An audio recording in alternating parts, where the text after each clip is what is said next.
Sin tregua, María Corina Machado y Enrique Capriles, un terremoto político por un mandato en disputa, mientras el madurismo aprovecha para echarle leña al fuego. ¿Triunfo o tragedia? El paso del Darién se cierra, pero la crisis migratoria sube de intensidad. Victoria para las ciudades santuario. Mientras Donald Trump solicita cerrar casos de asilos de venezolanos, un juez de Estados Unidos le impide retener fondos de ayuda. En Impacto Venezuela iniciamos la jornada con el compromiso de brindarles información veraz y oportuna. Bienvenidos sean todos a nuestro noticiero matutino, su fuente de noticias confiables para estar al día con los acontecimientos más importantes. Ya estamos a viernes 25 de abril de 2025 y se cumplen 17 días de la injusta detención de nuestra compañera Nácari Mena Ramos y de su esposo Yanni González. Seguimos abogando por su pronta libertad. Soy Mildred Manrique. Comenzamos. No hay tregua entre los opositores María Corina Machado y Enrique Capriles. Este jueves, el exgobernador del estado Miranda, tras mostrarse sorprendido por su habilitación política, manifestó que acudir a votar no lo hace un traidor y que, por el contrario, busca salidas a la crisis venezolana. Fernando Tineo con los detalles.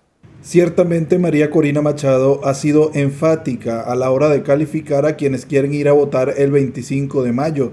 Dentro de los señalados está Enrique Capriles. Mira, esto es muy triste. Todos hemos tenido enormes decepciones en este proceso. Lo que a mí más me ha dolido han sido los amigos, los compañeros que he perdido porque traicionaron la causa, porque por un motivo u otro se rindieron o se entregaron. Pero aquellos que llaman, que convocan, que promueven la rendición o la entrega o dejar de luchar, para mí eso es imperdonable.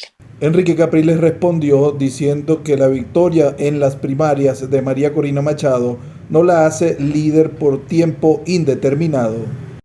María Corina y yo competimos en unas primarias y María Corina en esas primarias sacó el 3% o menos, no recuerdo la verdad, pero por ahí era. Y eso significó que yo iba a aplastar a María Corina, o todo lo contrario, más bien la incorporamos. No es verdad que en la elección primaria del 2023 se dio un mandato vitalicio. Capriles quisiera que se abrieran caminos para una negociación. Ojalá se abrieran los canales formales para poder, como decía a Pedro Pablo, que este país no se quede así. Es decir, el poder atrincherado en el poder y la oposición democrática y los venezolanos que queremos cambio, entrar en la desesperanza. Enrique Capriles piensa que si toda la oposición fuera unida, volverían a derrotar a Nicolás Maduro. No vamos a hacer nada, para mí esa no es una opción, pero yo respeto a los que piensen distinto y por eso te digo, ojalá el debate fuera con argumentos, no con insultos o descalificación. Creo que es muy obvio lo que está pasando. A veces pareciera que están más ocupados en tratar de mantener el control de la oposición, un sector de la oposición, a hacerle oposición al gobierno. En Impacto Venezuela nos interesa conocer sus opiniones, por eso de lunes a viernes publicamos en todas nuestras plataformas digitales la pregunta del día y la de hoy es la siguiente. Después del 28 de julio todo cambió en Venezuela. El madurismo se debilitó, pero también la oposición. O por lo menos eso es lo que refleja esta guerra entre dirigentes políticos. Entonces, ¿quién creen que tiene la mejor estrategia para enfrentar la crisis en Venezuela? ¿Capriles o María Corina Machado? Argumenta tu respuesta, los comentarios están a tu disposición. Te leemos. La oposición venezolana aún no ha formalizado sus candidaturas.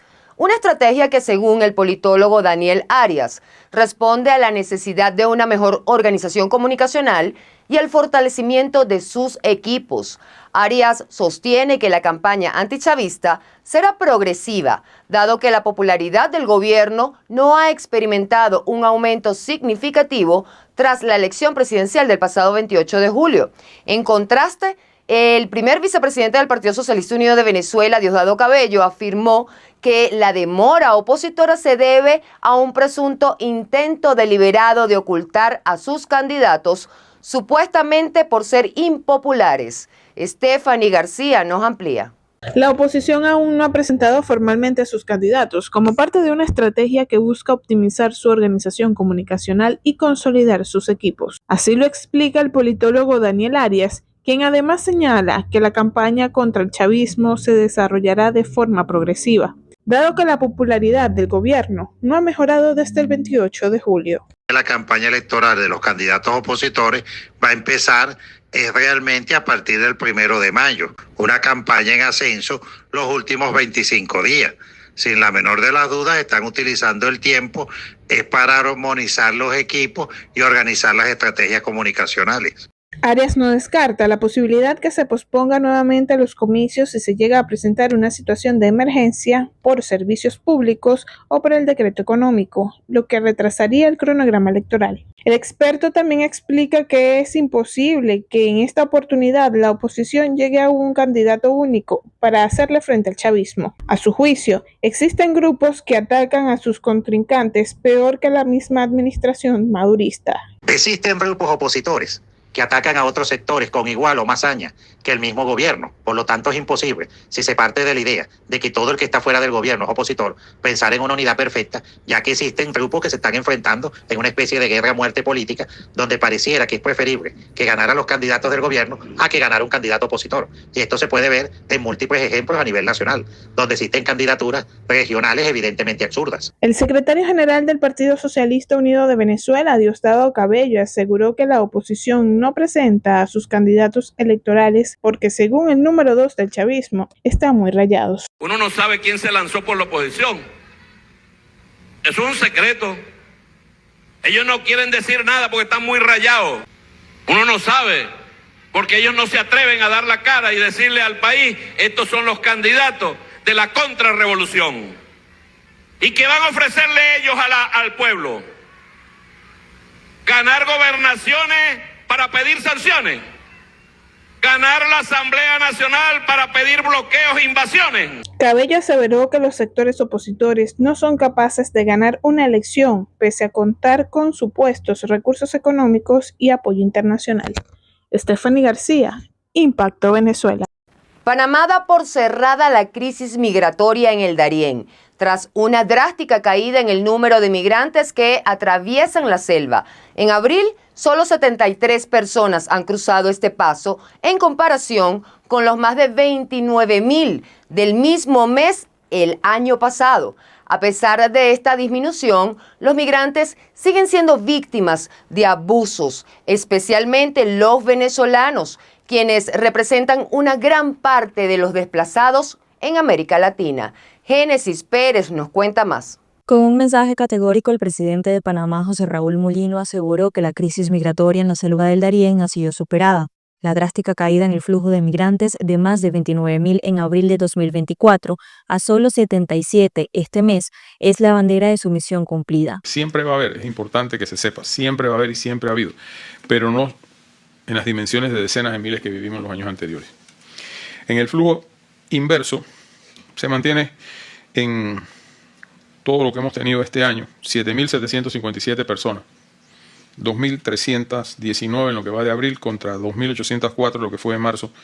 Esto también está manejándose de una forma muy coherente con las autoridades nuestras migratorias, con las autoridades de Colombia sobre todo, y Costa Rica, que ayuda por supuesto como país de previo tránsito. El cambio es resultado de una batería de medidas implementadas por el gobierno panameño: cierre de rutas en la selva, establecimiento de un único corredor humanitario, multas por ingreso irregular y un programa de deportaciones financiado por Estados Unidos. Pero también, y no menos importante, responde al giro radical de la política migratoria en Estados Unidos tras el regreso de Donald Trump a la Casa Blanca. Sin embargo, mientras Panamá se celebra su gestión efectiva, el drama humano persiste y se intensifica. Un nuevo informe del Consejo Noruego y el Consejo Danés de Refugiados, publicado por la iniciativa PROLAC, revela que Venezuela es el país con mayor número de ciudadanos desplazados en América Latina. En Panamá representan el 68,6% de la población migrante y la mayoría asegura haber sufrido abusos durante su travesía. Además, vemos también este uso de la violencia física, pero también de la violencia psicológica contra las personas migrantes. Seguramente ustedes habrán visto imágenes de cómo son reprimidas las caravanas de las caravanas migrantes, pero incluso con presencia de familias, de niñas, niños y adolescentes. A raíz de 2021 empezamos a ver, digamos, como oleadas, primero de personas haitianas, más recientemente de personas venezolanas. Según el informe, casi la mitad de los refugiados en la región han sido víctimas de algún tipo de abuso en su ruta hacia un lugar seguro. El 38% reporta discriminación o xenofobia y 1 de cada 5 denuncia violencia de género. La migración no ha terminado. Simplemente han mutado, las cifras bajan pero el sufrimiento se transforma. La selva del Darién, testigo de caminatas interminables, cuerpos agotados y vidas fracturadas, podrá estar cerrada en lo operativo, pero sigue siendo el símbolo más crudo de una crisis que, lejos de apagarse, se desplaza. Una jueza ordenó al gobierno del presidente estadounidense Donald Trump facilitar el regreso de un migrante venezolano expulsado en marzo a una cárcel de El Salvador, en una deportación similar a la del salvadoreño Kilmar Abrego García. Además, todos fueron enviados.